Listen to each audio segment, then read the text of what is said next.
न्यायों की पुस्तक अध्याय 21।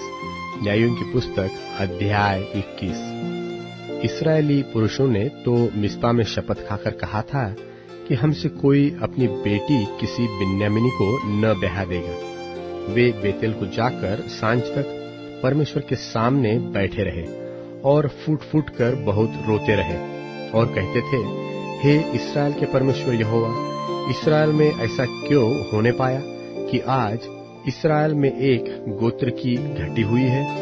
फिर दूसरे दिन उन्होंने सवेरे उठ वहां वेदी बनाकर होमबलि और मेलबलि चढ़ाया। तब इस्राएली पूछने लगे, इस्राएल के सारे गोत्रों में से कौन है जो यहोवा के पास सभा में न आया था? उन्होंने तो भारी शपथ खाकर कहा था कि जो कोई मिस्पा को यहोवा के पास न आए वह निश्चय मार डाला जाएगा। तब इस्राएली अपने भाई बिन्यामीन के विषय में यह कहकर पछताने लगे कि आज इस्राएल में से एक गोत्र कट गया है। हमने जो यहोवा की शपथ खाकर कहा है कि हम उन्हें अपनी किसी बेटी को ब्याह न देंगे, इसलिए बचे हुओं को स्त्रियां मिलने के लिए क्या करें? जब उन्होंने यह पूछा कि इस्राएल के गोत्रों में से कौन है जो मिस्पा को यहोवा के पास न आया था, तब यह मालूम हुआ कि गिलादी यावेश से कोई छावनी में सभा को न आया था। अर्थात जब लोगों की गिनती की गई तब यह जाना गया कि गिलादी यावेश के निवासियों में से कोई यहाँ नहीं है। इसलिए मंडली ने 12,000 शूरवीरों को वहां यह आज्ञा देकर भेज दिया कि तुम जाकर स्त्रियों और बाल बच्चों समेत गिलादी यावेश को तलवार से नाश करो, और तुम्हें जो करना होगा वह यह है कि सब पुरुषों को और जितनी स्त्रियों ने पुरुष का मुंह देखा हो उनको सत्यानाश कर डालना। और उन्हें गिलादी यावेश के निवासियों में से 400 जवान कुंवारियां मिली जिन्होंने पुरुष का मुंह नहीं देखा था, और उन्हें वे शीलो को जो कनान देश है उसमें छावनी में ले आए। तब सारी मंडली ने उन बिन्यामीनियों के पास जो रिम्मोन नाम चट्टान पर थे कहला भेजा और उनसे संधि का प्रचार कराया। तब बिन्यामीनी उसी समय लौट गए और उनको वे स्त्रियां दी गई जो गिलादी यावेश की स्त्रियों में से जीवित छोड़ी गई थी, तो भी वे उनके लिए थोड़ी थी। तब लोग बिन्यामीन के विषय फिर यह कह के पछताए कि यहोवा ने इस्राएल की गोत्रों में घटी की है।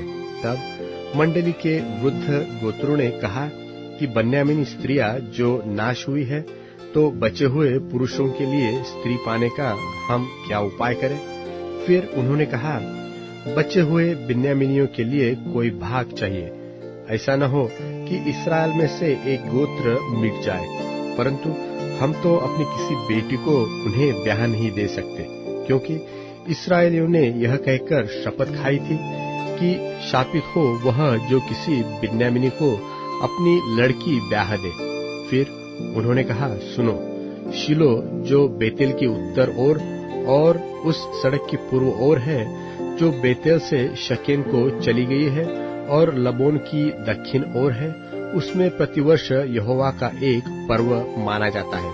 इसलिए उन्होंने बिन्यामीनियों को यह आज्ञा दी कि तुम जाकर दाख की बारियों के बीच घात लगाए बैठे रहो और देखते रहो, और यदि शीलो की लड़कियां नाचने को निकले तो तुम दाख की बारियों से निकलकर शीलो की लड़कियों में से अपनी अपनी स्त्री को पकड़कर बिन्यामीन के देश को चले जाना, और जब उनके पिता व भाई हमारे पास झगड़ने को आएंगे तब हम उनसे कहेंगे कि अनुग्रह करके उनको हमें दे दो, क्योंकि लड़ाई के समय हमने उनमें से एक एक के लिए स्त्री नहीं बचाई, और तुम लोगों ने तो उनको ब्याह नहीं दिया, नहीं तो तुम अब दोषी ठहरते।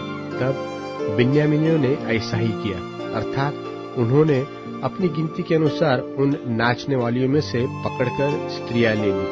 तब अपने भाग को लौट गए और नगरों को बसाकर उनमें रहने लगे। उसी समय इस्राएली वहां से चलकर अपने अपने गोत्र और अपने अपने घराने को गए और वहां से वे अपने अपने निज भाग को गए। उन दिनों में इस्राएलियों का कोई राजा न था, जिसको जो ठीक सूझ पड़ता था वही वह करता था।